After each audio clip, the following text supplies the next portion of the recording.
வணக்கம் வணக்கம் நண்பர்களே, நான் உங்கள் அரைஸ் ரோபி. இன்றைக்கி நம்ம பார்க்கக்கூடிய டாபிக் பார்த்தீங்கன்னா, நம்ம பல பேருக்கு நம்ம வாழ்க்கையில் பார்த்தீங்கன்னா பிரச்சனை ஏகப்பட்ட பேருக்கு ஏகப்பட்ட பிரச்சனைகள் எல்லாருக்குமே இருக்க தான் செய்யுது.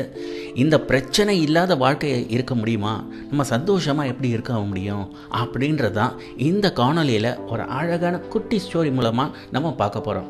எஸ் மை டியர் ஃப்ரெண்ட்ஸ், அதுக்கு முன்பு நம்ம சேனல் அரைஸ் ரோபியை சப்ஸ்கிரைப் பண்ணிவிடுங்க.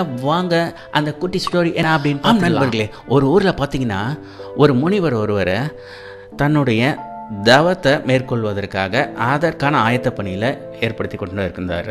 ஸோ ஒரு மரத்தடிக்கு கீழே உட்காந்து தவம் செய்யலாம் அப்படின்னு நினச்சிட்டு இருக்கிற சமயத்தில் ஏதோ ஒரு அழுவுற குரல் கேட்டுக்கிட்டே இருந்துச்சு.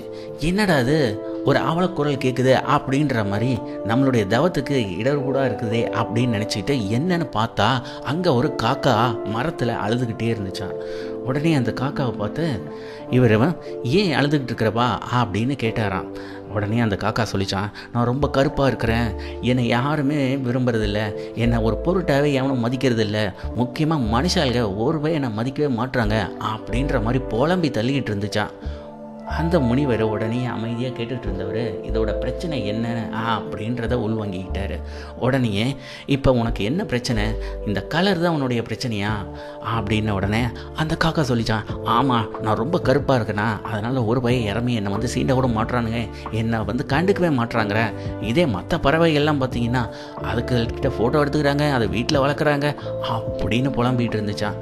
இப்போ என்னப்பா உன் பிரச்சனை, உன்னை நான் இப்போ நிறைய கலர்ஃபுல்லாக இருக்கக்கூடிய ஏதாவது ஒரு பறவையை மாற்றிட்டோமா அப்படின்னோடனே, ஐயோ ரொம்ப சந்தோஷம் அப்படின்னு சொல்லிட்டு காக்கா உடனே சொல்ல, உடனே முனிவர் சொன்னாரா, சரி அப்போ உன் பிரச்சனையை நான் இப்போ தீர்வு காணணும்னா என்ன பண்ணலாம், ஒரு பஞ்சவர்ண கிளியை உன்னை மாற்றிட்டுமா, ஏன்னா பஞ்சவர்ண கிளி பார்க்குறதுக்கு ரொம்ப அழகாக இருக்கும், நீ ஆசைப்படுற மாதிரியே ரொம்ப பார்க்குறதுக்கும் மட்டும் இல்லாமல் அதை எல்லாருமே விரும்பி தன்னுடைய வீட்டிலலாம் வளர்க்குறாங்க.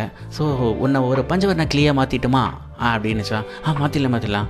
இல்லைன்னா என்ன பண்ணலாம், பேசாமல் உன்னை ஒரு மயிலை மாற்றிட்டுமா, அதை விட சூப்பராக இருக்குமே அப்படின்னு அந்த முனிவர் சொல்ல, ஓகே பேசாமல் நீங்கள் என்ன ஒரு மயிலை மாற்றிடுங்களேன் பஞ்சவர்ண கிளியை விட அப்படின்னு இந்த காக்கை சொல்ல, உடனே முனிவரை சிரிச்சுக்கிட்டே, சரி இப்போ உன்னை பஞ்சவர்ண கிளியாக மாற்றட்டுமா இல்லை மயிலாக மாற்றட்டுமா, சரி நீ ஒன்று சொல்ல, என்ன பண்ணுறேன்னா நான் சொல்கிறத கேளு, போய் இந்த பஞ்சவர்ண கிளியை போய் பாரு, அது எந்த அளவுக்கு சந்தோஷமாக இருக்குன்றத கேட்டுட்டு வா, அதுக்கு அடுத்து மயில் என்னன்னு பாரு, எது உனக்கு ரொம்ப பிடிச்சிருக்கோ அதுவாக உன்னை மாற்றிடுறேன் அப்படின்ன உடனே சந்தோஷம் தாங்க முடியாத காக்கா அப்படியே பறந்து போய் அங்கே போய் மீட் பண்ணுறாரு யாரை, நம்ம பஞ்சவர்ண கிளியை. பஞ்சவர்ண கிளி பார்க்குறதுக்கே ரொம்ப அழகாக இருக்குமோ, இதுக்கு சந்தோஷம் தாங்க முடியல, நம்மளும் பஞ்சவர்ண கிளியாக மாற போகிறோம் அப்படின்ட்டு. ஆனால் அந்த பஞ்சவர்ண கிளிகிட்ட கேட்குதான், எவ்வளோ அழகாக இருக்கிற, உன்னை மனுஷால எவ்வளோ உன்னை விரும்பி ஃபோட்டோலாம் எடுக்கிறானுங்க, ஆனால் என்ன ஒரு பையன் கண்டுக்க மாட்டுறாங்க, நீ தான் இந்த உலகத்துலேயே இருக்கக்கூடிய எல்லா பறவை இனத்தில் நீ தான் ரொம்ப சந்தோஷமான பறவையாக இருப்ப போல இருக்க அப்படின்னு சொல்லிச்சான். உடனே அந்த பஞ்சவர்ண கிளி தன்னுடைய துயரத்தை தன்னுடைய பிரச்சனையை சொல்லிச்சான்.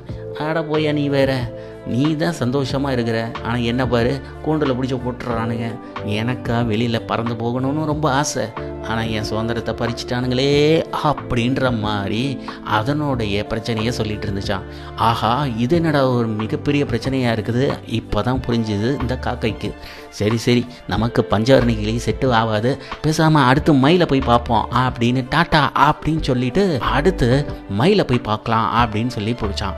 அங்கே பார்த்தா மயில் தோகையை பிடிச்சிக்கிட்டு ரொம்ப அழகாக டான்ஸ் ஆடிக்கிட்டு இருந்துச்சான். அங்கே பார்த்தீங்கன்னா அந்த ஜூவில் பல பேர் பார்த்துட்டு இருந்தாங்களாம். பார்த்துட்டு போயிட்டுருக்கிறது மட்டும் இல்லாமல் ஃபோட்டோ எடுக்கிறது, செல்ஃபி எடுக்கிறது எல்லாம் பண்ணிக்கிட்டு இருந்த சமயத்தில் கொஞ்சம் நேரத்தில் எல்லாம் பார்த்து முடிச்சுட்டு போன உடனே அங்கே போய் காக்கா மயில்கிட்ட, ரொம்ப அழகாக இருக்கிறிய, நீ எவ்வளோ அழகாக டான்ஸ் ஆடுற, உன்னோட தோகை ரொம்ப அழகாக இருக்கு, ஆனால் நீ தான் ரொம்ப சந்தோஷமாக இருக்க போல இருக்கு அப்படின்னு சொல்லிச்சான். உடனே அந்த மயில் சொல்லிச்சான், நீ போப்பா, இங்கே இவனுங்களை பார்த்தேன்னு வச்சுக்கேன், என்னை டெய்லி பார்க்குறேன்னு சொல்கிற ஒரு இதில் ரொம்ப தொந்தரவு பண்ணுறானுங்க, எனக்கா இந்த உலகத்தில் இருக்கக்கூடிய இயற்கையை பறந்து போய் அழகாக சந்தோஷமாக ஜாலியாக இருக்கணும்னு ஆசை, ஆனால் என் சுதந்திரத்தை பறிச்சிட்டானுங்களே அப்படின்னு அது புலம்பல் பண்ண, உடனே காக்கைக்கு இப்போ தான் புத்தி வருது, ஆஹா அப்போ நம்ம தான் இந்த உலகத்திலேயே சந்தோஷமாக இருக்கிறோமோ அப்படின்ற ஒரு எண்ணம் வந்துச்சு. எஸ் மை டியர் ஃப்ரெண்ட்ஸ், இந்த காணொலியில் இந்த கதையில் பார்த்தீங்களா, similarly humans we fail to identify our identity. We fail to know our uniqueness. The biggest problem in each and every human being is we are not satisfied. We are always worried about others. We feel that others are more happier and we are the unhappiest person in the world. The problem is that we fail to know the identity of ourselves. Yes my dear friends, know your uniqueness, know your unique. மேலும் பார்த்தீங்கன்னா இன்னும் சிம்பிளாக சொல்லணும்னா தமிழில் உன்னை நீ அறிவாய், நீ உங்களை நீங்கள் அறினவங்க. என்ன அப்படின்னா, நான் யார், என்னுள் இருக்கக்கூடிய என்ன மகத்துவம், எனக்குன்னு இருக்கக்கூடிய தனித்துவம் என்ன. இந்த உலகத்தில் இருக்கக்கூடிய அத்தனை ஜீவராசிகளும் பார்த்தீங்கன்னா கடவுள் ஏதோ ஒரு தனித்துவமோட தான் படைச்சிருக்கிறாங்க. இதை உணர்ந்தான்னு வச்சுக்கோங்களேன், நமக்கு எந்த பிரச்சனையுமே இல்லைங்க. நமக்குன்னு இருக்கக்கூடியதை வைத்துக்கொண்டு சந்தோஷமாக இருக்கிறது தான் வாழ்க்கை. ஆம் நண்பர்களே, நம்மை நாம் அறிவோம், நம்முடைய தனித்துவத்தை அறிவோம், நம்முடைய மகத்துவத்தை உணர்வோம். இந்த காணொலியை பொறுமையாக பார்த்தமைக்கு மிக்க நன்றி. Thank you for watching this video my dear friends. Stay with us connected by subscribing Arise Robi and don't forget to click on the bell icon. Thank you. Bye bye.